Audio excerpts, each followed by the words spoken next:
agradecerles, estamos muy contentos de su participación en este espacio para el foro Parque Nacional Guaraíra Repano, Conservación o Intereses Económicos, ¿no?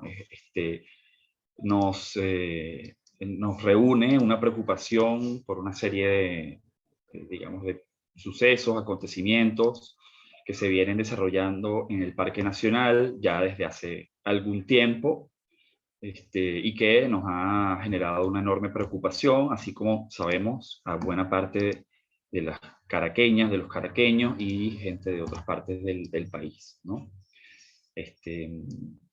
Estamos además en un marco, en un contexto en el cual se están dando una serie de proyectos, legislaciones y una serie de impactos ambientales muy serios en todo el país, en las cuales estamos además advirtiendo una especie de asalto o de intensificación de estos impactos y formas de intervención en el conjunto de áreas protegidas del país. Esto es evidentemente algo que nos alarma, que nos preocupa, ¿no? Porque no es solo entonces la situación en Caracas, sino que vemos que hay una relación entre una situación a escala nacional, una situación que se está dando en el marco legislativo y una situación que se está dando en el ámbito ambiental de impactos, ¿no? Entonces,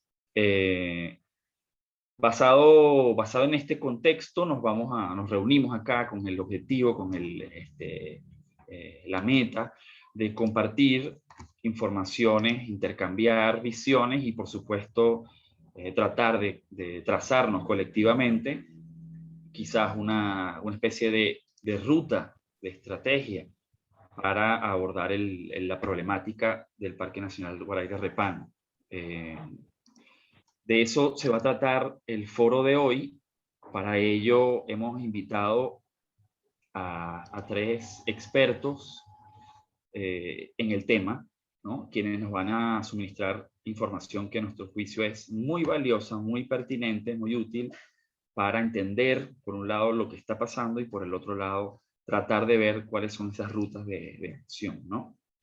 Por un lado, vamos a tener a la geógrafa María Ángel Bielma. Ella es además investigadora sobre el área de conflictos ambientales del Observatorio de Ecología Política. María Ángel nos va a dar un contexto de estos procesos que se han venido dando en el Parque Nacional, los sucesos sobre todo en los últimos años, para que se trate de entender, digamos, estas dinámicas que vienen ocurriendo en los últimos años, meses, ¿no? Seguidamente tenemos a Hildebrando Arangú. Hildebrando es experto en derecho ambiental y ha tenido incluso experiencia en el área de conservación. Es exdirector de áreas protegidas Amazonas y sabemos que Hildebrando tiene unos aportes muy valiosos que hacer en relación al aspecto jurídico-ambiental del proceso, ¿no? de la problemática, ¿no? Hildebrando nos va a mencionar estas violaciones de derechos en el ámbito jurídico que se están dando en este caso y, por supuesto, también una ruta legal para afrontar la situación. Por último, vamos a tener a Elides Zulbarán. Elides es ingeniero forestal y tiene maestría en ordenamiento del territorio. Elides también tiene una experiencia en Imparque. Elides participó, tuvo experiencia en la realización y revisión del PORU, por ejemplo, del Parque Nacional Sierra Nevada, y tiene evidentemente bastante experticia en el tema, específicamente de los PORU, ¿no? Es lo que una de las cosas que va a plantear Elides en su presentación, ¿no? Nos va a hablar de cómo se debe llevar a cabo de manera correcta un proceso de revisión del POR y cómo se da la participación ciudadana en estos procesos.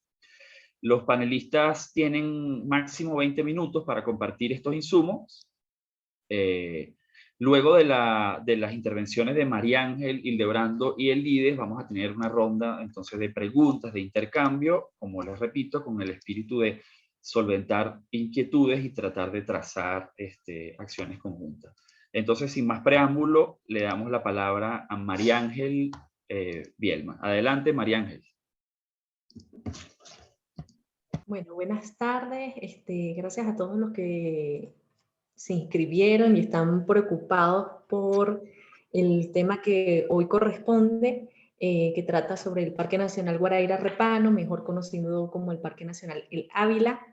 Este parque que va desde Distrito Capital, Estado Vargas y Estado Miranda, se extienden estas tres entidades. Y bueno, lo que nos ocupa en este momento es hacer una breve descripción de los antecedentes de conflictos dentro del Parque Nacional, para luego continuar con los expertos en información jurídica ambiental, que nos van a dar las nociones necesarias para tomar acciones ciudadanas y evitar que estos agravios en el Parque Nacional sigan continuando. Voy a proceder a compartir la presentación. Muchas de las imágenes que vamos a ver en este momento son descargadas de las páginas de redes sociales de SUNET Imparques, el sindicato de trabajadores de Imparques. Y bueno, siempre como Observatorio de Ecología Política nos hemos apoyado en las denuncias que ellos realizan y les damos difusión. Y bueno, así como nosotros, muchas otras organizaciones que se dedican a la denuncia de los conflictos ambientales en el país. Entonces, mi persona, María Ángel Bielma, como ya explicó Emiliano, también formó parte del grupo de investigadores del observatorio.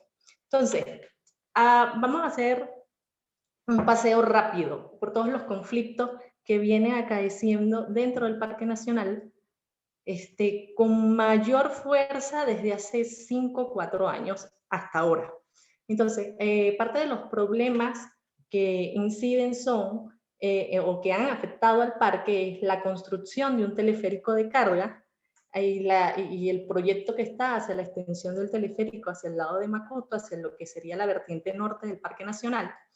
Esta construcción del teleférico ha afectado la vialidad de los pueblos de Galipán, de las distintas poblaciones que están dentro del conjunto de Galipán. Ha afectado inclusive las viviendas, se han requebrajado, pues bueno, las maquinarias que ellos utilizan para esto han impactado las estructuras de las viviendas y a su vez han impactado los cultivos de las personas que ahí habitan. Esto fue verificado en trabajo de campo por parte del Observatorio de Ecología Política. Además de ello, existen hoy en día construcción de viviendas no adecuadas que son ilegales al PORU, que están violando el PORU porque exceden los tamaños. Están habiendo quintas, mansiones y está desproporcionado. Además de esto, podemos ver en las imágenes que se ven en la lámina hacia la derecha, se ve en la primera imagen una estructura de una edificación que, si bien es muy grande, contrastante a las construcciones tradicionales de Galipán, porque es un lugar de viviendas pequeñas, porque es un pueblo pequeño, y la siguiente imagen son movimientos de tierra que ha hecho la empresa encargada de la construcción del teleférico, que se ha llevado sembradíos de eucalipto y cultivos de alimentos de los pobladores de Galipán. Por otro lado, otro de los problemas que afecta al buen funcionamiento del Parque Nacional es la falta de insumo para el trabajo de los guardaparques, bien sea uniforme, equipos de comunicación, el mismo salario que estos reciben. Y además de ello, lo que está fuertemente en los últimos 3 años incidiendo dentro del Parque Nacional es el uso indiscriminado de bicicletas, que está prohibido en el Plan de Ordenamiento y Ordenación del Uso. Así también bicicletas eléctricas y bicicross, esto lo ha denunciado el sindicato. Y aparte de ello, estos usuarios agreden a los senderistas y también han recibido agresiones el personal de Imparque. A su vez, queda como antecedente la carrera de ciclismo de montaña que se hizo en el año 2019 por parte de la empresa Enduros Venezuela y muchos otros patrocinantes, patrocinantes deportivos e inclusive patrocinantes del Estado. bien, precisamente en parques en este caso. Y la delincuencia y el hampa común que, bueno, que se está viviendo y que lo hemos vivido las personas que hacemos montaña allá, en lo que conocemos como el Águila. Cabe destacar que cuando se hizo la serie Enduros Venezuela en el 2019, varias personas estuvimos haciendo la denuncia y varias organizaciones se sumaron también a la denuncia y escribíamos directamente en las cuentas de redes sociales de la empresa Enduros Venezuela. Entonces, hubo como mucha pugna a nivel, vamos a decirlo, de la sociedad, porque se sienten los ciclistas como dueños de ese espacio y ellos creen que están con el permiso de realizar esto a diestra y siniestra porque hay un desconocimiento amplio de lo que esto es la normativa y el reglamento del parque.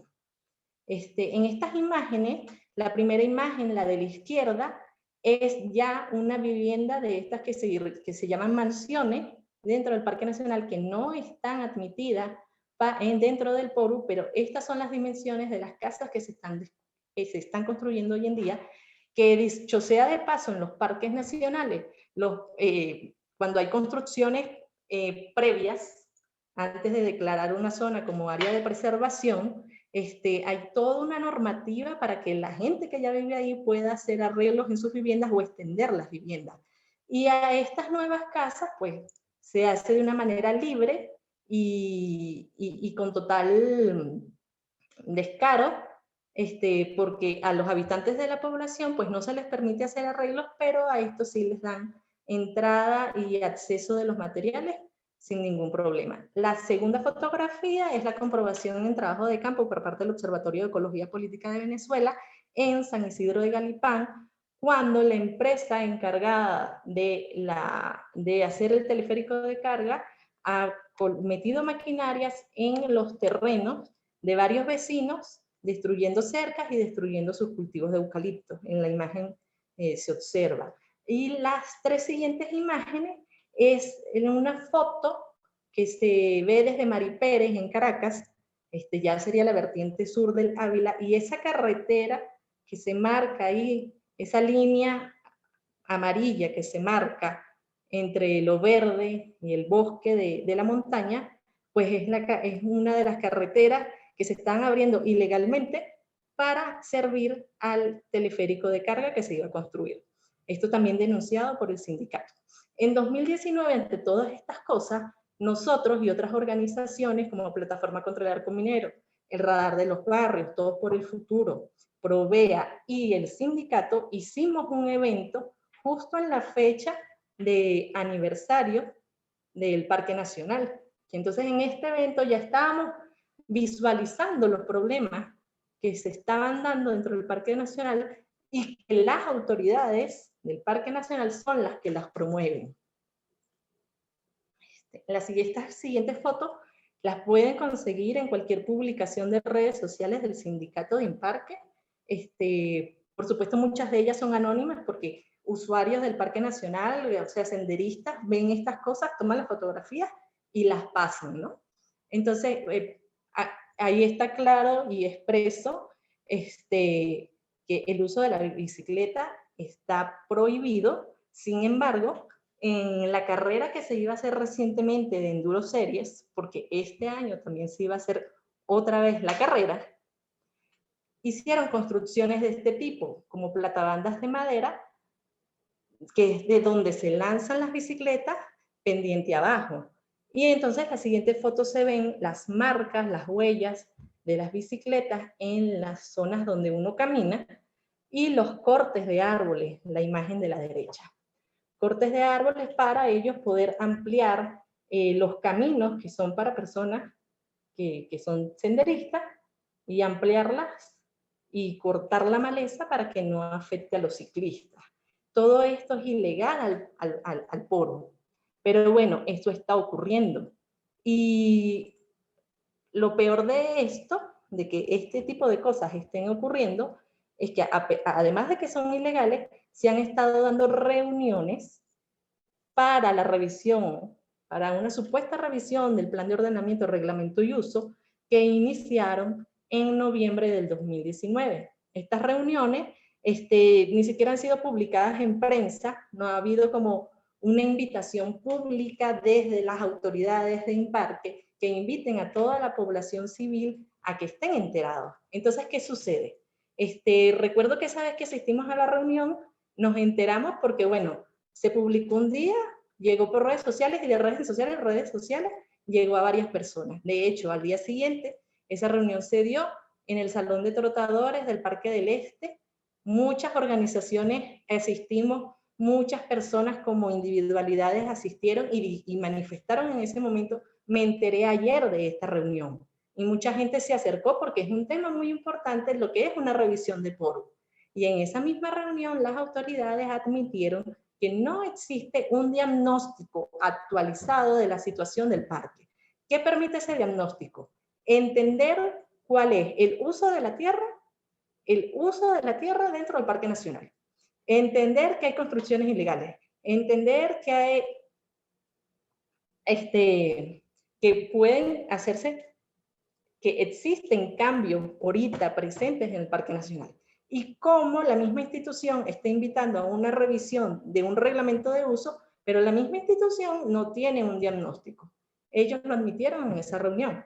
Como también preguntamos a quienes se les hizo la invitación abierta a estas reuniones. Y ellos dijeron, como muy por salir del paso, y que a organizaciones de excursionismo y a universidades, pero nunca especificaron a quienes realmente se le había hecho las invitaciones. Lo que sí queda claro es que se está haciendo invitaciones directas a grupos de ciclistas porque ellos están presionando para que se les permita hacer su actividad dentro del Parque Nacional. Ahora, ¿qué se ha hecho desde entonces, desde que todos estos conflictos vienen ocurriendo? Hay varias denuncias y comunicados públicos. Por ejemplo, está un comunicado de mayo del 2019 hecho por los habitantes de Galipán, donde ellos expresan cuáles han sido los agravios que han sufrido por la construcción de la nueva ruta del teleférico. Esto lo pueden conseguir en el portal del Observatorio de Ecología Política. Asimismo, con la situación actual de las carreras de bicicleta, porque no solo son las carreras, no es solo que las bicicletas están en el momento en que hay una serie Enduros Venezuela, sino que se hizo cotidiano y común que los ciclistas estén entrando al Parque Nacional y además de ello, eso interrumpe y molesta a las personas que van a hacer un senderismo. Y ya todas estas, lo más grave es que estas no son actividades cónsonas con la conservación y el propósito del Parque Nacional, porque esto lo que ayuda es a degradar las condiciones naturales del Parque Nacional. Entonces existe este comunicado de la Comisión Mundial de Áreas Naturales, de áreas protegidas, perdón, de la Unión Internacional para la Conservación de la Naturaleza. En este comunicado, muchos especialistas, entre ellos Elides, que es uno de los firmantes, expresan que estas actividades de ciclismo no son cónsonas con el Parque Nacional, pero voy a hacer zoom a esto que me parece muy importante. En tal sentido, el que las oportunidades para la recreación ambiental y culturalmente compatibles para el disfrute de todo el público no deben tener un sentido comercial. Estamos claros que una carrera deportiva o una competencia deportiva mueve dinero, mueve muchísimo dinero. Entonces, solo pueden entenderse como aquellas aplicables actividades y usos que no sean elitistas ni excluyentes y que obviamente no impacten significativamente el estado de naturalidad que debe prevalecer en un parque nacional. Estas actividades no son cónsonas y una competencia mucho menos. A su vez, pero yéndome mucho más atrás, ya en 2019, el Sindicato de Imparques había solicitado ante el Ministerio Público la destitución de las autoridades de la institución. ¿Por qué? Por el hecho de las construcciones ilegales, estas mansiones de las que ya vimos fotografía, por la carrera enduro series y el uso de las bicicletas, y por las bajas condiciones o las malas condiciones de trabajo que tenían el personal y los empleados de la institución. estos comunicados son muy importantes porque marcan un precedente legal de acciones. La Fundación Agua Clara también recientemente, en lo que es abril de este año, también se pronunció en contra de las carreras de bicicleta. Luego está el otro pronunciamiento de la Sociedad Venezolana de Ciencias Naturales frente a lo que se está viviendo en el Parque Nacional, y ellos vuelven a enfatizar que estas actividades no son cónsonas con el poro y se les exhorta a INPARQUES y a MINET que cumplan el contenido del mismo. Pero eso no es todo. 4 minutitos, María Ángel. 4 minutitos. ¿Cuántos? 4 minutitos. Ya voy full. Eso no es todo. También Enduro Series, por supuesto, también sacó su comunicado. Y este sí lo voy a leer, pero rápido, porque ellos aquí admiten que sí están entrando a las reuniones del Poro, porque han habido reuniones de Poro Flash que nadie se entera, y hay otras que, como ha habido mucha, vamos a decir, protesta por la manera en la que se están llevando las cosas sobre esta revisión del reglamento de uso, INPARQUES ahora se avisa y hacen reuniones Zoom. Eso es lo que han hecho en el último trimestre. Entonces, bueno, ellos explican esta última carrera que se estaba programada para este año. Ellos deciden cancelar, la carrera no se dio, pues precisamente porque la sociedad civil empezó a reclamar. Entonces, pero ellos aquí dicen, en 2019 organizamos con mucho éxito una carrera de enduro en el Parque Nacional, con el permiso de INPARQUES. Y asimismo, en 2021, que sí tenían el permiso. Y entonces, asimismo, incluso desde aquel momento, promovimos y hemos participado en mesas de trabajo para actualizar el poro.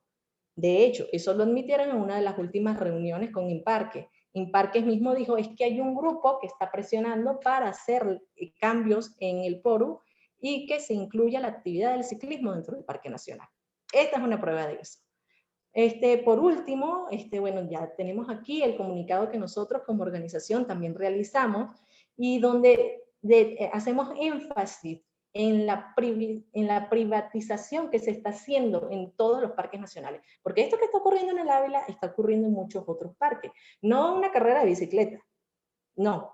Pero lo que sí está ocurriendo es que se está violando los reglamentos de uso de los parques nacionales. Pueden investigar sobre lo que ha ocurrido en Los Roques, construcciones no permitidas, por dar un ejemplo. En la Reserva de Fauna de Cuare, hacia Falcón. Entonces, hay muchísima incidencia y maltratos y presiones sobre los parques nacionales.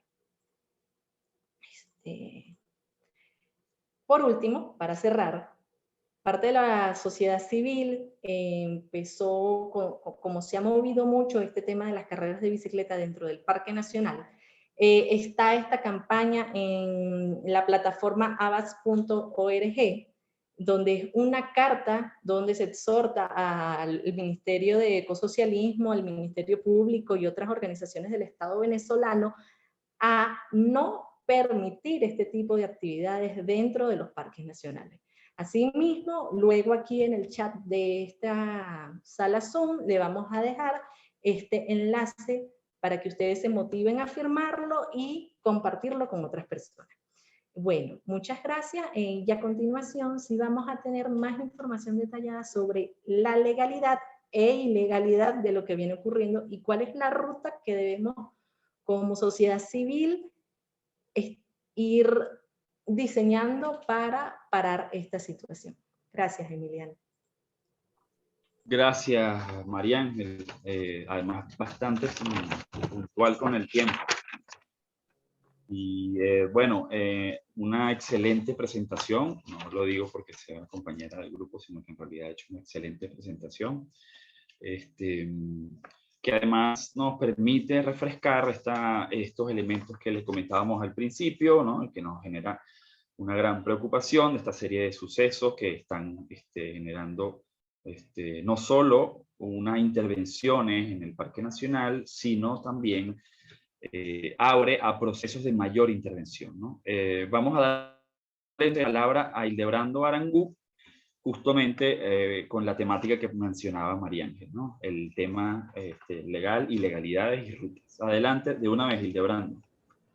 Buenas tardes, ¿te escucha? Perfecto. Perfecto, ok. Sí, sí. Bueno, ante todo quiero agradecer de manera muy especial la invitación a participar en este importante conversatorio para debatir sobre un tema que está en boga en la opinión pública y que es necesario, más allá de generar información como tal y la sensibilización, es necesario de una otra manera pasar a la acción. ¿Okay? Por favor, la siguiente lámina. Vamos a mover eso rápido. La siguiente, por favor, la lámina. Ok, bueno, para la historia, Pittier nos dejó un mapa donde ilustraba de manera muy particular, ¿verdad?, la riqueza biológica en términos generales que había en nuestro país, tanto al norte como al sur del Orinoco. ¿Okay? Adelante, la siguiente. Bueno, una referencia a una imagen ya de hace varios años, vemos cuál es la realidad actual sobre esa riqueza biológica que teníamos hace unos cuantos años, repito, para la fecha de 1920, y que coincidencialmente esos parches que observamos ahí particularmente coinciden la gran mayoría con la figura de Parque Nacional y Monumento Natural. La siguiente. Ok.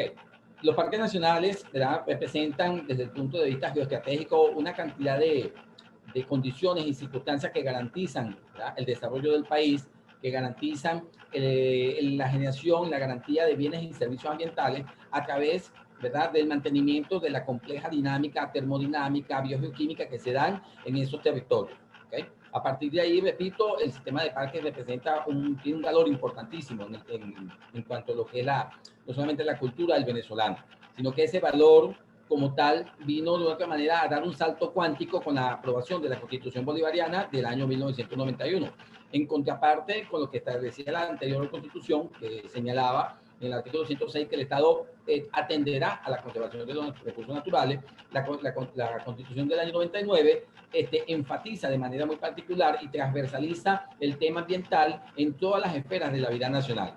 Y de manera particular, respecto a las distintas categorías de uso que tenemos en el territorio, destaca de manera muy enfática la figura de los parques nacionales, ¿okay?, otorgándole, repito, una relevancia fundamental en el marco jurídico legal. Esa relevancia trajo consigo toda una modificación de la estructura jurídica, al reconocerse los derechos ambientales como derechos importantísimos, como derechos de todos los ciudadanos, con un enfoque transgeneracional. ¿Okay? Eso trajo consigo la creación, por ejemplo, de una dirección de ambiente dentro del Ministerio Público, que es a quien le corresponde pues, garantizar los derechos fundamentales de los ciudadanos, y de la misma manera, por ser derechos de interés colectivo o difuso, se crea entonces dentro de la Defensoría del Pueblo también un capítulo, digamos, una instancia que de competencia también nacional en materia ambiental. Junto con ello, evidentemente, se diversifica, se fortalece todo lo que ha constituido la institucionalidad ambiental a los efectos de la administración pública ambiental. La siguiente. En ese contexto, rápidamente pasando las láminas, sabemos muy bien, todos conocemos bastante bien la historia, cómo se inicia el sistema de parques nacionales en Venezuela a partir del año 37, cuando nos enfocamos, ¿verdad?, a tratar de declarar un área, en este caso bajo ese concepto. Nos conseguimos con dos referentes, que era el de Yellowstone de 1872 y la Convención de Londres del año 32.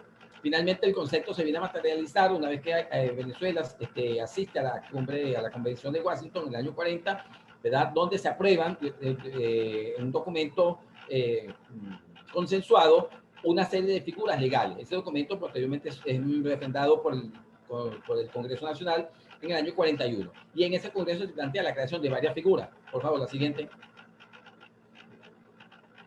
La siguiente lámina, por favor.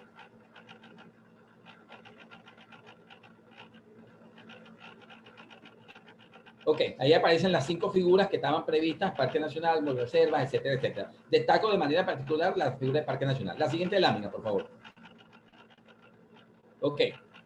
Para ese momento, entonces, para el año 58, se formó un documento conocido como el Nombre de Caracas a 3 niveles, donde, de manera particular, este documento tiene incidencia directamente sobre la creación del Parque Nacional del Ávila, ¿verdad?, a definirse, en tal caso, la Cota 1000 como el lindero lindero físico, el lindero, la barrera de una otra manera por demás evidentemente visible, que iba a delimitar lo que constituía la figura de parque y lo que estaba fuera de la figura de parque.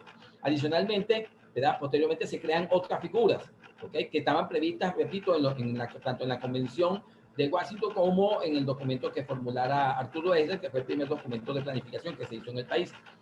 En el año 66, con la promulgación de la Ley Forestal de Suelos y Agua, entonces no solamente se crean ya los parques nacionales, los monumentos, sino también se plantea la creación de las zonas protectoras, reservas de regiones vírgenes, reservas forestales, etcétera, etcétera. La siguiente. Ok. El documento de Eisler plantea, repito, la creación de varias figuras también, entre ellas, evidentemente, la de Parque Nacional. La siguiente. Ese documento trae aparejado un mapa en escala 1 a 1 millón, en este caso ya digitalizado, donde se evidenciaba ya para esa época cuáles eran las áreas, de una manera que había que declarar bajo el concepto, repito, de Parque Nacional, monumento, etcétera, etcétera. La siguiente. Ok, ¿qué sucede? En el año 70 se publica la Ley de Protección a la Fauna Silvestre y con ella se crean 3 categorías nuevas, ¿ok? Los refugios, los santuarios y las reservas de fauna. Todas ellas pasan también a ser de utilidad pública y ya voy a aclarar el concepto de utilidad pública, que creo que es importante tenerlo bien transparente. Y todas tienen, repito, el mismo rango de los parques nacionales, los monumentos, los refugios y las zonas protectoras. La siguiente. Ok, en el año 77 se crea el Ministerio del Ambiente, como ustedes saben, y el Ministerio a partir de ese momento asume las áreas que tienen que ver con manejo de bosques y fauna, mientras que los parques y los monumentos pasan a la Administración de Parques. Posteriormente, en el año 83, con la promulgación de la Ley Orgánica para la Ordenación del Territorio, todas esas figuras son agrupadas en un concepto por demás novedoso en el territorio venezolano, que es el concepto de ABRAE, Áreas Bajo Régimen de Administración Especial. O sea, un conjunto de figuras, de unidades de manejo territorial que comprenden distintas formas de uso, aprovechamiento y formas de ocupación del territorio en función de los valores propios, en función de sus condiciones naturales, en función de la vocación natural que cada uno tiene y en función, por supuesto, del interés superior de la República. La siguiente. Ok. Esas áreas bajo régimen de administración especial comprenden una cantidad de circunstancias de naturaleza, por ejemplo, de importancia geopolítica, son una forma de ejercer soberanía sobre el territorio, tienen importancia nacional, regional y local. Vemos como nosotros interactuamos, por ejemplo, con el área amazónica en el marco de todo lo que implica el Tratado de Cooperación Amazónica. Y tenemos un acuerdo macro donde ni siquiera en función del ejercicio de la soberanía nosotros podemos debatir el porcentaje que nosotros tenemos del ámbito amazónico. En este caso, a nivel de esos acuerdos se establecen restricciones, limitaciones, repito, a la ocupación del territorio o a las formas de aprovechamiento, ya que están enmarcadas en un marco mucho más amplio a nivel de un convenio, que en este caso implica a los 8 países de la cuenca amazónica. Tienen importancia internacional, como ya lo señalaba, nos genera la posibilidad de acceso a recursos internacionales no reembolsables para programas específicos, pero digamos, que tienen que ver con el manejo, con la gestión de los parques nacionales. Y voy a adelantarme la última, constituye un proceso político-administrativo. Es político porque son decisiones que toma el Estado, ¿okay? Del alto gobierno en este caso, ¿verdad? Es administrativo porque se crea una institucionalidad particular para manejar cada una de esas áreas. Es técnico, jurídico. La categoría de técnicos porque evidentemente la declaratoria pasa por una cantidad de estudios técnicos que a lo largo del tiempo han ido variando, ¿ok? De la tecnología nos permite hoy en día con los sistemas de información geográfica obtener información, capturar información que anteriormente costaba muchísimo. Pero es jurídico porque su expresión legal se lleva a cabo a través de un decreto que firma el presidente de la República en Consejo de Ministros. Y es socioeconómico porque se supone que los beneficios que generen esas áreas como tal propenden a garantizar la calidad de vida de los ciudadanos, a mejorar la vida de las personas. Y de ahí, repito, la importancia de los servicios ambientales que se generan a partir de esos territorios. La siguiente. Ok, bueno, aparecen descritas de manera muy puntual, tanto en el artículo 15 como en el artículo 16 se señalan cuáles son los tipos de abradas que hay en Venezuela. No voy a enfatizar en ello. La siguiente.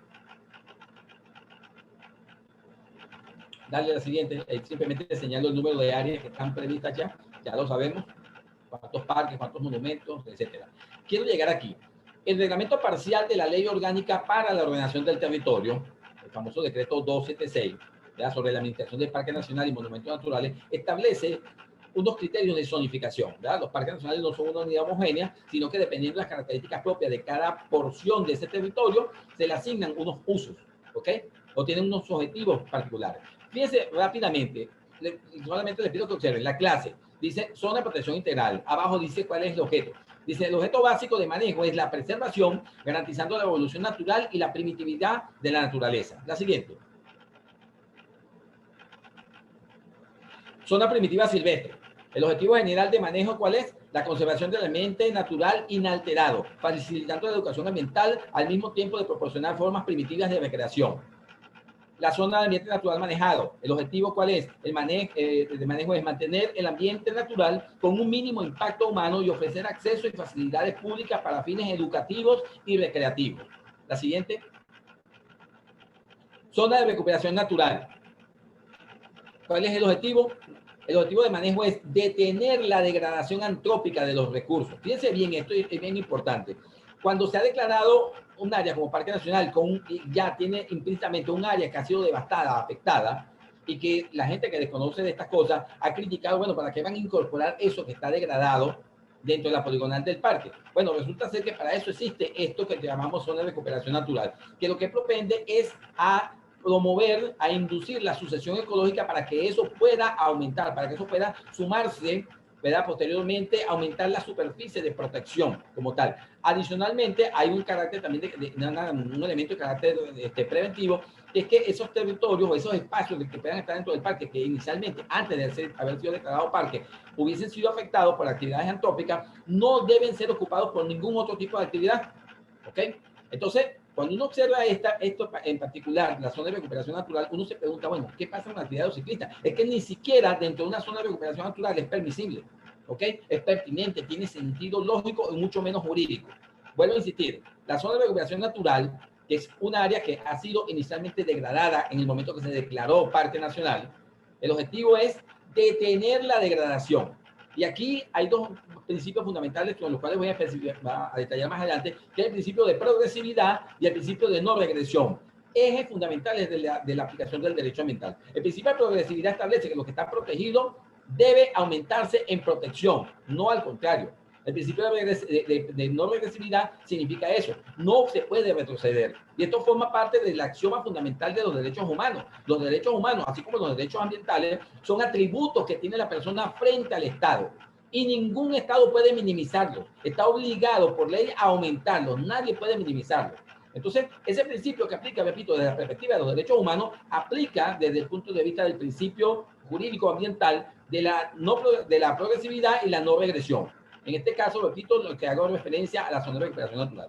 Zona de recreación. ¿Cuál es el objeto? Facilitar la recreación masiva y la educación ambiental en armonía con el medio natural. La siguiente.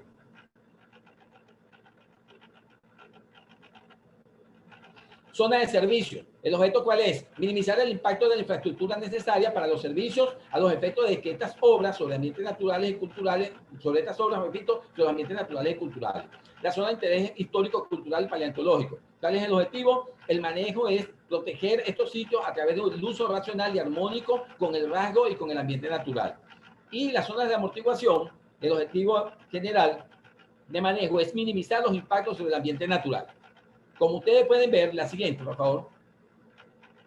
Los 8 criterios de zonificación que están establecidos dentro de un parque nacional, ninguno pues tiene la posibilidad ni siquiera cierta de poder acoger la actividad del ciclismo de montaña o como lo quieren denominar, repito, como una actividad que sea compatible con los objetivos de creación del parque. Aquí quiero detenerme brevemente para hacer entonces una primera aclaratoria. Cuando hablamos, porque se ha hecho énfasis mucho en el tema de la declaratoria del parque de utilidad pública, lo que se declara de utilidad pública no es el parque.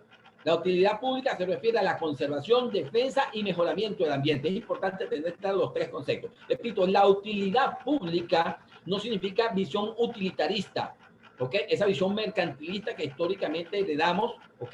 De un modelo económico depredador, etcétera, etcétera, que incluso, contrario a lo que establece la Constitución, se pretende entonces imponer nuevamente.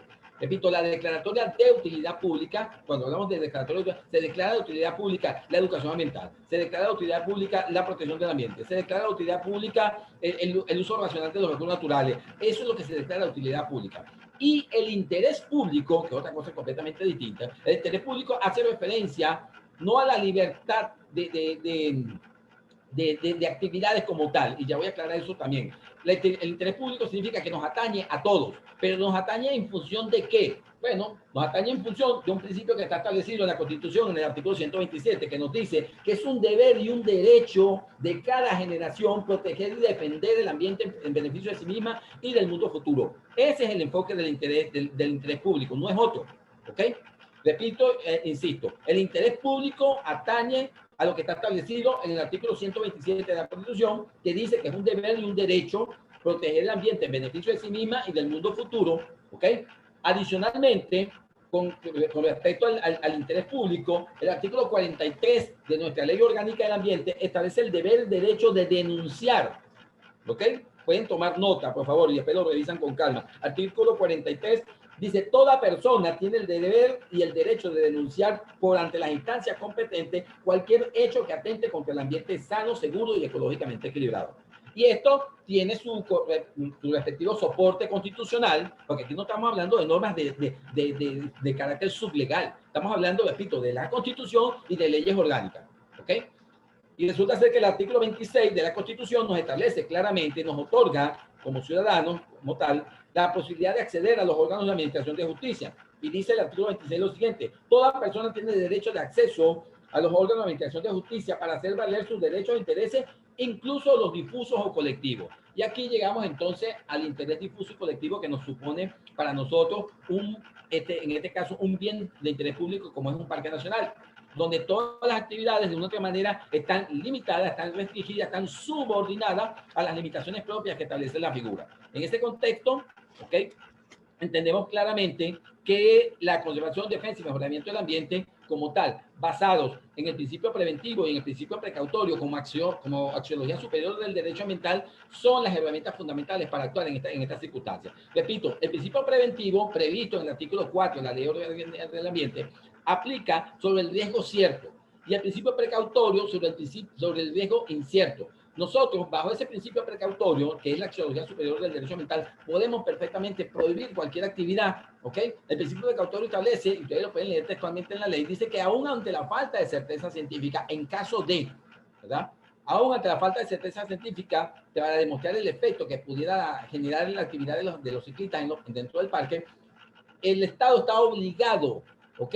La administración pública está obligada a, ¿ok?, tomar las medidas respectivas. Y eso es bien importante señalarlo, porque en este caso, bajo el principio, repito, del principio precautorio, se plantea una inversión de la carga de la prueba. O sea, ese loto son en este caso, los ciclistas los que tienen que demostrar técnicamente que su actividad no es depredadora, no afecta. Y eso va a ser bien difícil que lo puedan demostrar como tal. En ese contexto, vemos que... 3 minutos, Hildebrando. Okay, 3 minutitos. por favor, dale la siguiente. O puede pasar la siguiente. Simplemente ya sea referencia a los usos permitidos, prohibidos, restringidos. Dale la siguiente. Dale, pásala. Y te vas un poco al final de la siguiente. La siguiente. Ok, aguántalo. Ok, entonces, ¿en qué contexto estamos? Fíjense bien. Resulta ser que no es un tema nuevo. Muchos de los parques nacionales que nosotros tenemos hoy en día inicialmente estaban enmarcados dentro de poligonales de zonas protectoras. La zona protectora es una zona mucho más flexible y el Estado venezolano, a los fines de garantizar la protección absoluta, tomó de esas porciones que eran zona protectora, las declaró como parque nacional. Y eso no es un tema nuevo. Resulta ser que en el año 2006, por sentencia 962, repito, del Tribunal Superior Agrario, no me acuerdo la posición ahorita que específica del Tribunal Superior Agrario, se dictó una medida mediante la cual, yo creo que estamos en la consulta pública del plan de ordenamiento, la propuesta del plan de ordenamiento y reglamento de uso de la cuenca del Caura, de la Reserva Forestal del Caura. Y en este caso, los ciudadanos, un grupo de ciudadanos, intentaron una acción a través de un juzgado superior agrario donde se logró paralizar, ¿ok? Fíjense lo que dice el tribunal. Pueden leerlo aquí en esta parte donde destaca aquí con color, dice, para un eventual cambio de la figura de reserva forestal a una más restrictiva, ¿ok? Como las indicadas en la Ley Orgánica para la Ordenación del Territorio. Y no en vano, entonces, resulta ser que el pasado 21 de marzo del 2017, el Estado venezolano cambió de figura de reserva forestal a parque nacional, ¿ok? El área del Caura. Eso es un antecedente claro, repito, que siento un precedente que perfectamente puede ser utilizado en este caso. Por demás, es perfectamente compatible, es asimilable y es pertinente hacerlo, ¿ok? Repito, aquí se logró a través de una medida cautelar paralizar incluso el proceso de discusión y de consulta. Y no solamente se limitó a eso, se paralizó la consulta como tal, y adicionalmente se promovió un reordenamiento legal para cambiar la figura de reserva forestal, que sabemos perfectamente cuáles son los objetivos de una reserva forestal y cuál era el destino de ese territorio. Se cambió a una figura mucho más restrictiva, la figura por esencia, repito, para lograr objetivos de conservación, como lo es la figura de Parque Nacional. La siguiente, por favor. Ok. Los mecanismos pueden ser, digamos, un tanto diversos. Yo lo que sugiero, repito, es continuar con el tema de las firmas, aunque, repito, cualquier ciudadano puede acreditarse como tal sobre estos derechos difusos colectivos, ya que nos atañe a todos, ¿ok?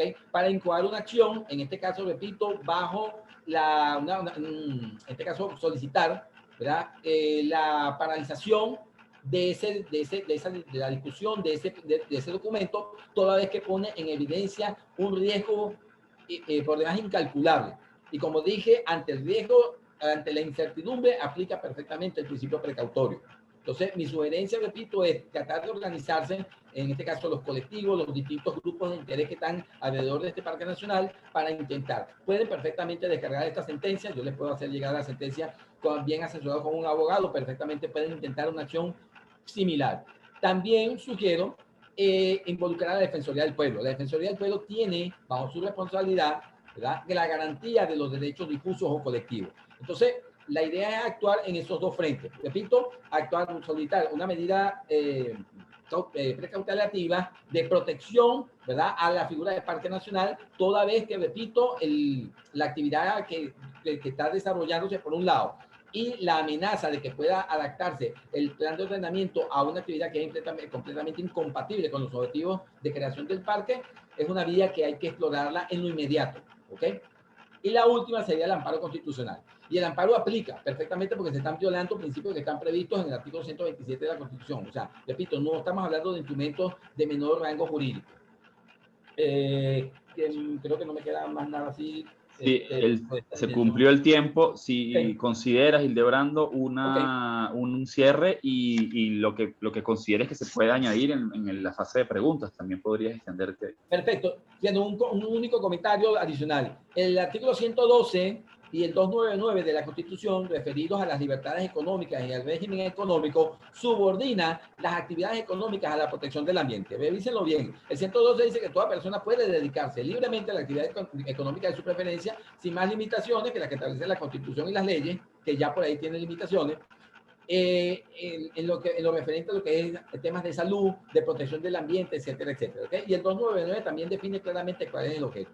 Simplemente con esta imagen quiero invitarlos a seguir, bueno, ahí, haciendo bloque, haciendo resistencia, repito, para contener ese maleficio que nos están planteando ahí y que lamentable y tristemente se ha promovido por las mismas autoridades de una institución de la cual anteriormente me sentía inmensamente orgullosa de haber hecho filas en ella. Muchas gracias. Bueno, Hildebrando, muchísimas gracias. También excelente presentación, como siempre las hace Hildebrando. Entonces, dejamos también para la consideración de las intervenciones del público estos insumos que ofrece Hildebrando, esta idea de la actuación en dos frentes, que por cierto es interesante pensarlas nuevamente como iniciativas ciudadanas, que podrían ser iniciativas de no solo un conjunto de ciudadanos individualmente, sino un conjunto de organizaciones. Le damos la palabra a Elides Zulbarán. Elides ya habíamos dicho, ¿no?, ingeniero forestal, experto en ordenación del territorio. Elides nos ha comentado que tiene alguna dificultad en la conexión, por eso tiene una presentación ya desplegada con audio, si así lo considera. Elides, adelante. Y eso, ¿no? Tú nos planteas cómo deseas presentarte. Adelante, Elides. Buenas tardes. Ante todo, debo agradecer... Buenas tardes. La conexión está muy intermitente. Acá en casa yo preferiría que colocaras la presentación tal como se envió y después podemos comentar si la conexión lo permite. Chévere, Elides. Sí, voy a empezar entonces a compartir con el audio que ya tienes grabado.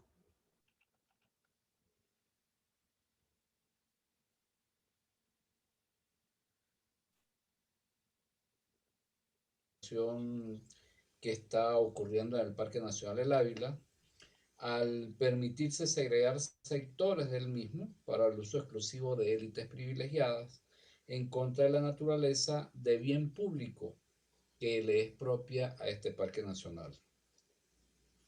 Muy valiosas y esclarecedoras las exposiciones que me precedieron de María Ángela Hildebrando, aspectos legales y una cronología de hechos que dejan ver claramente el proceso que ya está ocurriendo, contrario al plan de ordenamiento, contrario a la filosofía de parques nacionales. Debo decir, sin pecar de tremendismo, que el Ávila desde el punto de vista ambiental está siendo apolillado ante la mirada de las autoridades que tienen la obligación de preservarlo y que no lo hacen. El plan de ordenamiento del parque es el instrumento fundamental para la toma de decisiones de lo que allí debe hacerse y para no permitir lo que sea contrario no solamente a la norma, sino, reitero, a la filosofía de este parque nacional. Y hay un proceso de planificación que se inicia desde que el parque se crea y que debe cumplir determinados propósitos. Por esa razón, en esta presentación vamos a tratar de establecer los criterios básicos para la toma de decisiones dentro de un parque nacional y que se tenga información suficiente, básica, como para participar de manera eficiente en un proceso de consulta de la revisión del plan de ordenamiento como lo está proponiendo Imparques. Hay que tener en claro que no se está haciendo un nuevo plan de ordenamiento y reglamento de uso. Se está revisando el plan de ordenamiento que está vigente desde el año 1993. Y es importante entender entonces que el proceso de revisión tiene una serie de condiciones que deben aplicarse claramente. La revisión debe partir de un diagnóstico del parque y de un diagnóstico del plan vigente. ¿Qué es lo que hay allí? ¿Cómo se encuentra? ¿Cómo se ha cumplido o dejado de cumplir el plan vigente? Y a partir de allí proponer la revisión de este instrumento de gestión.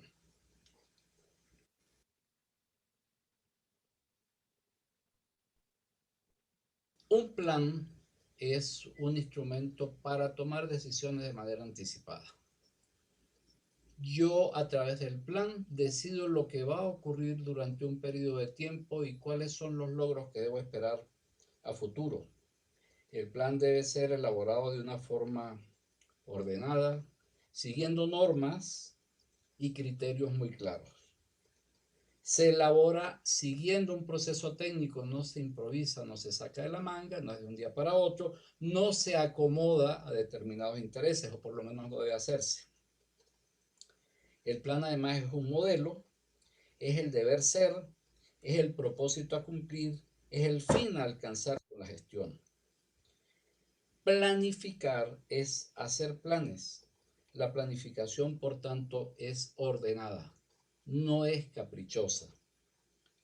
El plan de ordenamiento y reglamento de uso es uno de los instrumentos fundamentales de gestión para la conservación de un parque nacional.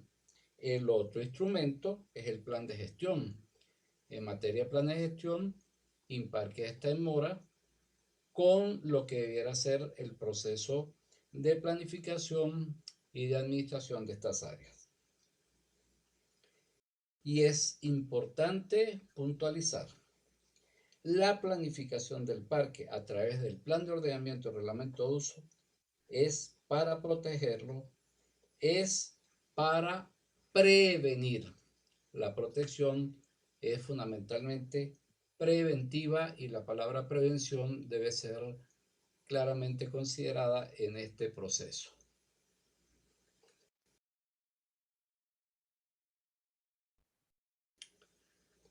Otro aspecto que debe tomarse en cuenta es que el ambiente, ya sea natural o cultural, es dinámico, está en permanente cambio. Por lo tanto, los instrumentos de gestión tienen que adaptarse a esos cambios.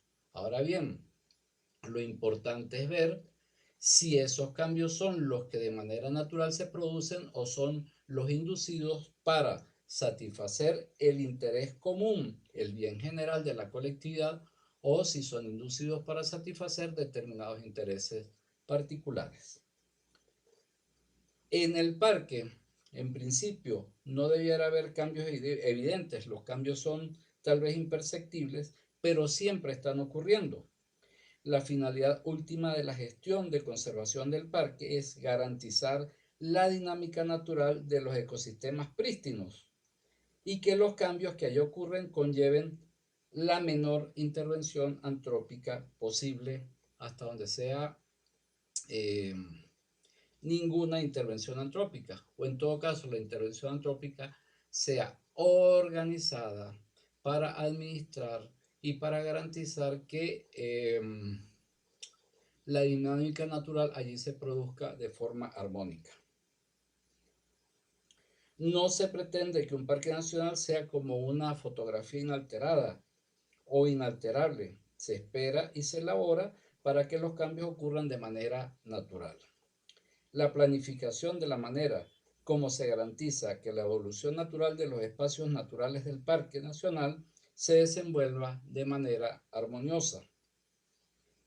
La sociedad necesita de estos espacios naturales, por eso se protegen, para que a partir de sus procesos se generen servicios y bondades que beneficien a la colectividad en su conjunto, los cuales solo pueden ocurrir en dichos espacios.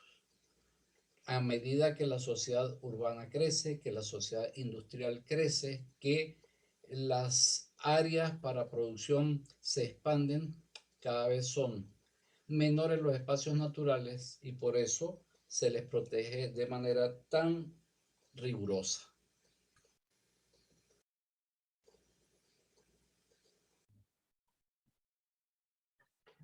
Los cambios económicos y sociales incrementan la demanda de espacios naturales protegidos en beneficio del conjunto social y esto debe ocurrir sin ningún tipo de discriminación. No se trata de adaptar las áreas naturales a las demandas de determinados sectores de la sociedad. Se trata de que la sociedad se adapte a la necesidad de conservarlos, de protegerlos, de usarlos en armonía con sus particulares criterios, características y condiciones. El uso que prevalece, que impera, que es pertinente en los parques nacionales es el uso protector. Proteger es una manera de utilizar con criterio trascendente. Se protege hoy para que sus beneficios estén disponibles siempre. Por eso se planifica el parque a través de un plan de ordenamiento y su reglamento de uso y del plan de gestión que ya hemos indicado. El propósito del plan o de cualquiera de sus revisiones es que el parque sea cada vez más parque y no lo contrario. No ir menguando las condiciones naturales que dieron lugar a la creación del mismo para satisfacer demandas o intereses económicos de grupos, de privilegiados, segregando paulatinamente espacios que de hecho son privatizados al excluirse de su disfrute a la generalidad de la colectividad.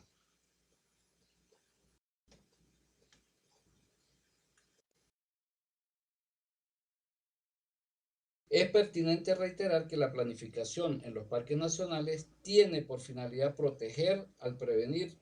Su propósito es que los espacios prístinos se mantengan. El propósito entonces fundamental es prevenir. Por eso la prevención es uno de los principios fundamentales de la gestión ambiental.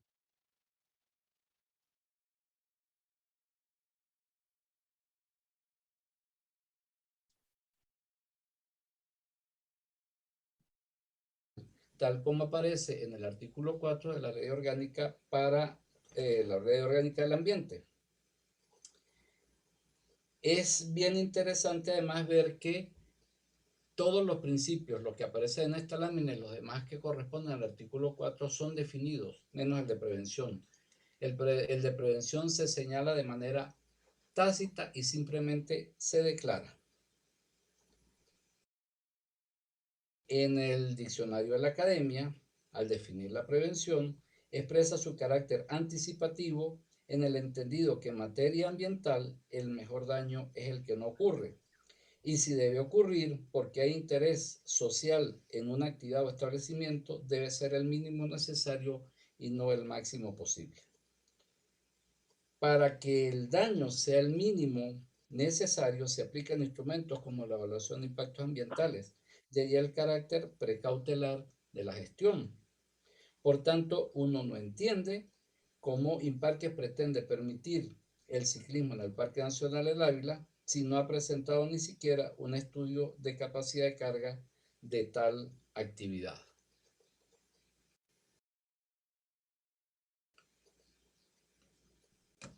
¿Por qué se revisa un plan de ordenamiento y reglamento de uso?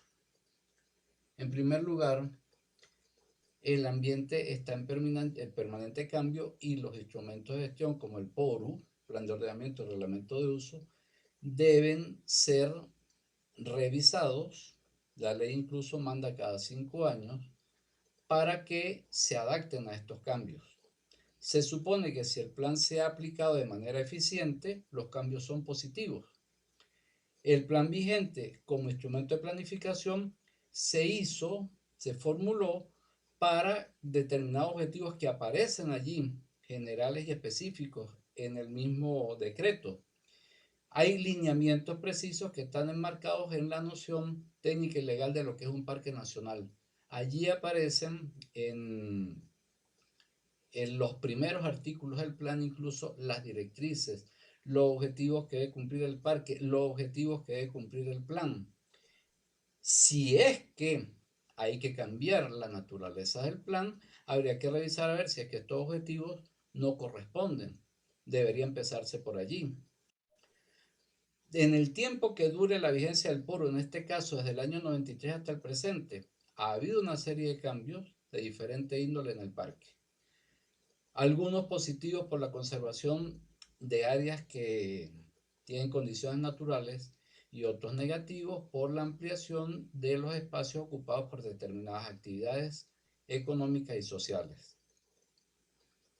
Pero en todo caso, volviendo al punto inicial del hecho de que el ambiente es dinámico, no puede haber un plan en general y en particular un plan de ordenamiento y reglamento de uso que sea indefinido.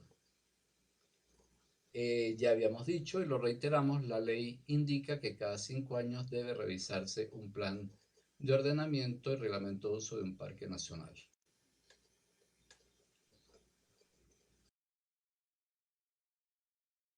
¿Para qué se revisa un plan de ordenamiento y reglamento de uso?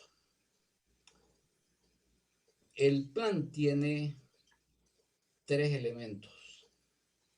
El diagnóstico, que es donde aparecen las condiciones naturales, sociales, el análisis técnico de lo que existe en el territorio del Parque Nacional. La zonificación en la que el territorio del parque se divide aparece en el mapa y el decreto en el cual se contiene la norma. Ahora bien, se revisa el PORU para verificar si los objetivos de gestión que están en el plan vigente se cumplieron o no. Asimismo, se determina dónde los cambios han sido positivos para ratificar la zonificación existente o modificarla para que vaya de menos a más conservación ambiental a partir de la situación original. Y además, se localizan los sectores donde han ocurrido impactos negativos en detrimento de las condiciones ambientales originales, para modificar la zonificación y tratar de que allí ocurran procesos de recuperación de las áreas que han sido impactadas negativamente y así en el futuro el parque siga cumpliendo con sus funciones y se restablezcan los valores protegidos.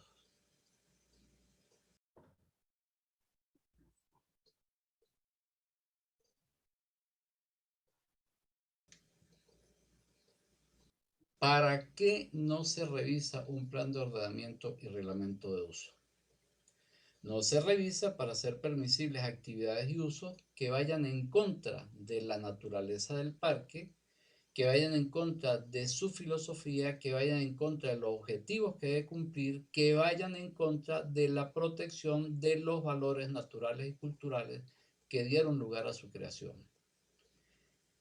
Debe apuntar la gestión, debe estar dirigida al mejoramiento permanente de las condiciones y características ambientales.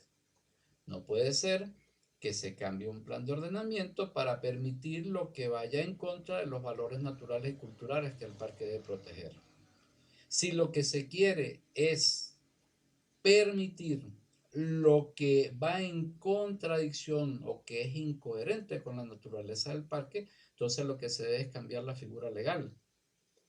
Si se va a mantener un parque solamente de nombre y las condiciones y las normas que se supone que dirigen, orientan y rigen las actividades y usos que allí se pueden permitir son contrarias a su naturaleza, pues entonces no tiene ningún sentido. Esa es parte de la discusión que está en mesa en este momento en el proceso de regulación, de revisión del plan de ordenamiento, tal como Imparques lo ha planteado. Quedan 3 minutos. La gestión de áreas naturales protegidas en Venezuela data del año 1926, cuando se crea el bosque nacional, de Macarao. Han sido muchos los esfuerzos, han sido muchos los avances. Venezuela llegó a ser pionera a nivel continental en gestión de áreas naturales protegidas. Tanto es así que en el año 1992 se efectuó en Venezuela el Congreso Mundial de Parques, el cuarto Congreso Mundial de Parques, en reconocimiento a esa gestión. Nombres como Henri Pittier, el promotor de los primeros parques nacionales, porque uno puede presumir que el de Macarao, 11 años antes que Rancho Grande, hoy Henri Pittier, fue iniciativa de él. El doctor José Rafael García, primer director de parques nacionales en 1958, cuando empieza la gestión administrativa de estas áreas. O el arquitecto Mario Gabaldón López, quien generó grandes avances en cuanto a la planificación, a la elaboración de los planes de ordenamiento, a la creación de áreas que se incorporaron al Sistema Nacional de Parques. Son nuestros ejemplos a seguir, son nuestros maestros, son nuestros guías. Pero la gestión de los parques nacionales siempre ha estado en grandes contradicciones con el poder establecido. Cito a Henri Pittier en carta al ministro de Agricultura y Cría el 7 de febrero de 1949. Señor ministro, destruir por un lado lo que se ha conseguido a costa de muchos años de esfuerzo para volver a empezar en otra parte no es progreso. Nuestros parques no tienen áreas que los sustituyan. Todo lo que un parque nacional pierda en cuanto a sus valores naturales y culturales, no hay dónde sustituirlo. Las funciones que ellos cumplen son fundamentales para sostener la dinámica funcional del país, al punto de que yo me atrevo a afirmar que son el servicio público más importante que hay en Venezuela. Por intereses, caprichos de cualquier tipo, estamos perdiendo áreas de una manera cada vez más acelerada. Decía al principio, lo reitero, hay un proceso bastante grave de afectación del Parque Nacional El Ávila y es la punta del iceberg, es lo que estamos viendo. Y este proceso va a repercutir negativamente en el resto del sistema de parques nacionales de Venezuela. De nuestras actuaciones en estos momentos depende que podamos influir o no para que las autoridades retrocedan en ese proceso permisivo que ha llevado al punto de que se autoricen actividades que están legalmente prohibidas. Mil gracias por su atención y quedo atento a sus preguntas. Muchas gracias, Lides. También excelente presentación, bastante esclarecedora y útil. Nos ofrece elementos fundamentales, ¿no?, sobre la protección de áreas y lo que se debe o lo que se puede hacer en la revisión de un foro y lo que no se puede hacer, ¿no? Que nos quede bastante claro, ¿no? Y bueno, este llamado que hace el Lides sobre la importancia de los parques nacionales, cosa que también llamaba la atención Hildebrand. Vamos a darle paso a la serie de comentarios, participaciones, ¿no? La modalidad sería la siguiente: modalidades tipo comentarios, preguntas por la vía del chat. También contemplamos la posibilidad de que algunos de los que estamos en esta sala pueda hacer una intervención por esta vía, ¿no?, la vía audiovisual. Les pedimos que sean intervenciones cortas por razones de tiempo, aproximadamente de 3 minutos alrededor, ¿sí? En la cual puedan compartir diversas visiones sobre lo que se ha dicho, preguntas, comentarios, y también tomando en cuenta que aquí estamos también gente de organizaciones o personas involucradas en acciones que ya se han tratado de impulsar en relación al tema, cualquier aporte que se pueda hacer en torno a una ruta de acción. Entonces, damos apertura al derecho de palabra y que, repito, puede ser por el chat o puede ser por la vía audiovisual. Adelante, pueden levantar la mano, ¿sí? Carlos Rivero, adelante Carlos, y también por el chat, adelante.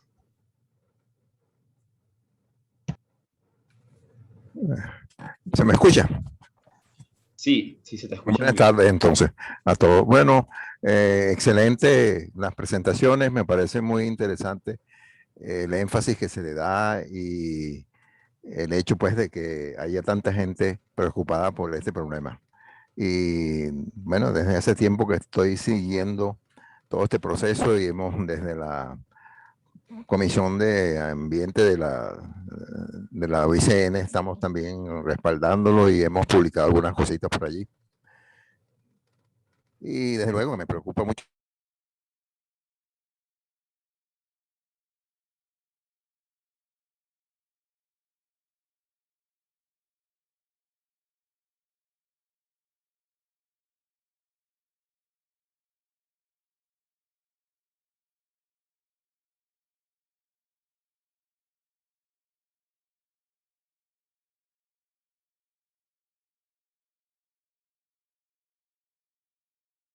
El centro de visitantes de Mucubají durante 5 años, entre el año 94 y 99.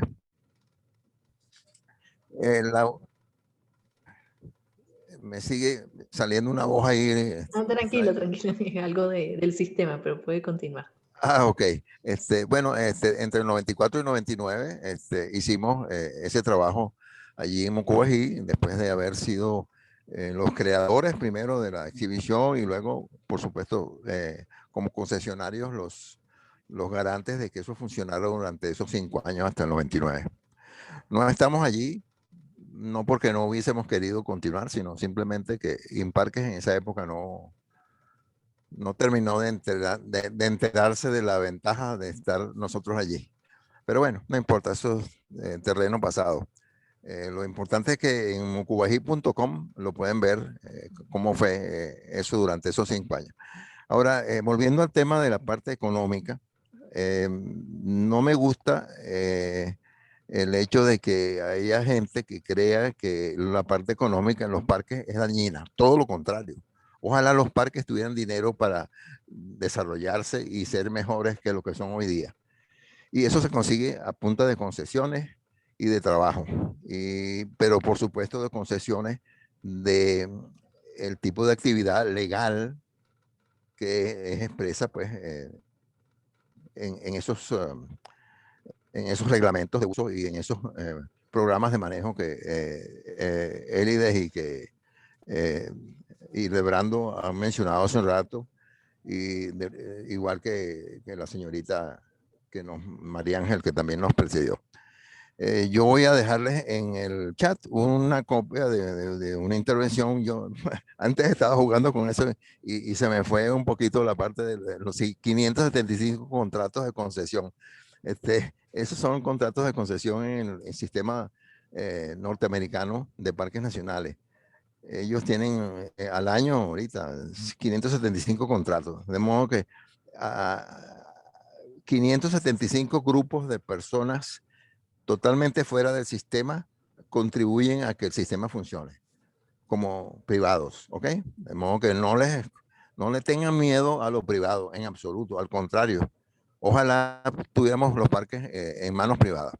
Y hay un detalle con relación a la parte de las bicicletas, y es que en Estados Unidos y Canadá, por ejemplo, hoy día hay más de 100 parques para bicicletas de montaña específicos, cada uno con su teleferiquito para subir la bicicleta y al ciclista hasta el tope de la montaña y que pueda bajar a la velocidad que quiera, sin llevarse por delante a un visitante de un parque nacional, que es el problema que yo veo. Yo lo que veo con esto en los parques nacionales es que el problema no es tanto que se gaste o no se gaste la senda, el camino. El problema es un problema social de uso público que es conflictivo, porque no es lo mismo que tú vayas a pie disfrutando tu parque como es normal y como debería hacerse, y que un ciclista te lleve por delante y te medio mate, porque ellos no bajan a escasa velocidad. Eso ténganlo por seguro. Y vamos redondeando, Carlos, también para darle la palabra a otras bueno, personas. Adelante. Ok, entonces, y que bueno, fíjense, les voy a poner aquí en el chat esas cifras para que vean algunas cosas y se ilustren en ese sentido. Hasta luego, entonces los dejo. Gracias, Carlos. A ustedes. Hemos tenido también comentarios para las expositoras, expositores y preguntas en las cuales Enrico Trevisi desde Londres nos preguntan si ven una contradicción entre espacio urbano y parque nacional o piensan que hay puntos de encuentro productivo. ¿Qué potencialidades ven los ponentes en la posibilidad de centrar las relaciones ecológicas en cómo se piensa el espacio urbano? Eso fue una también de las preguntas que extienden a las y los expositores. Tenemos también por el chat, antes de darle la palabra a Humarxfer Andrade, tenemos bueno, salutaciones a las presentaciones, felicitaciones. También hay un comentario de Pedro Luis Salazar del SET, es una pregunta más bien que le hacen a ustedes. ¿Qué acciones puede tomar la sociedad civil ante la violación del PORU? Esa pregunta también sale, ¿no? Lógicamente. Permítanme. Vamos a darle la palabra a Humarfer mientras recogemos más comentarios y preguntas. Adelante, Humarfer. Pueden bajar la mano los que ya la levantaron. Vale. Bueno, saludos, empezando por ti, Emiliano. Saludo y felicitaciones a los ponentes, a la compañera María Ángel, el Lebrando, que lo conocí pues en el transcurso de este año y ya he visto algunas actividades que ha venido haciendo a nivel internacional, inclusive acá en Perú, donde me encuentro ahora, tuve una participación interesante en el Congreso Nacional de Derecho Ambiental y Forestal, y también un saludo al colega Eli, allá por nuestra tierra, en los Andes venezolanos. Bueno, puntual, sí, interesantísimo, muy válido el tema, porque justamente quizás lo que pasa en el Parque Nacional Guaraíra se puede estar replicando en muchos otros parques,